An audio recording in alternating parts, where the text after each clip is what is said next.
Those who cheated on their spouses, what regrets keep you up at night? I don't expect people to give me sympathy. I just wanted to share my story so that people could take a lesson. So, please, before you cheat on your partner, think about what you are giving up for a few minutes of pleasure. I married my wife Annie about 13 years ago. We dated for 3 years and tied the knot. Our marriage was great and we were really happy. Suddenly she becomes pregnant. I know it is kinda our fault because we didn't use protection every time. We decided to keep the baby and our son was born. I thought our family was complete. But things drastically changed. My wife was always busy with our son. She used to be this fit girl who was always radiant, but now she just looked like a zombie to me. She didn't care about how she looked while she was in public. I started to feel resentment towards her. Before I did anything stupid, I talked to her and gave her an ultimatum that if she doesn't go back to her normal shape I would leave her. She started crying and saying that she is always exhausted and doesn't have time. I told her I would help her as much as I can, but looking back now I did the bare minimum. The trouble came when she was pregnant again after 5 years. All the hard work she had done was down the drain. She gained a lot of weight. I avoided her. Just looking at her made me sick.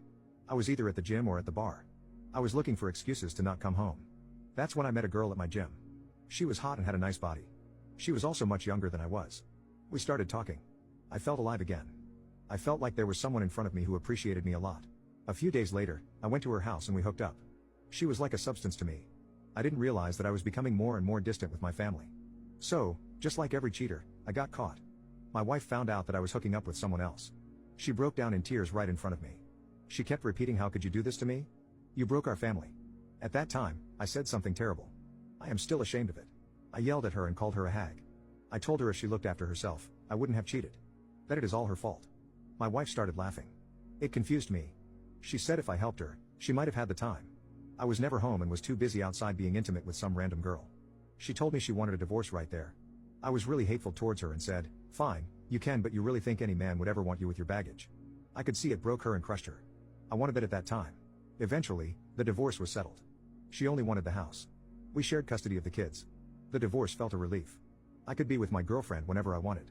But that's when I saw my mistake. Whenever I was home, the house was not clean. There would be dishes in the sink for days.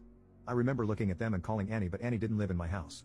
It became tougher when it was my weekend to have the kids. I realized I knew nothing about my kids. My son was a picky eater. My daughter was still very little, and would cry a lot. It was exhausting. No matter how much I tried, my son would complain about everything and tell me that's not how his mother did it. That was just the start. Things with my girlfriend became bland way too soon. My wife would always have a home-cooked meal ready for me, but my girlfriend would just be happy to have leftovers or frozen pizza. I was sick of it. Our personal life was also very boring.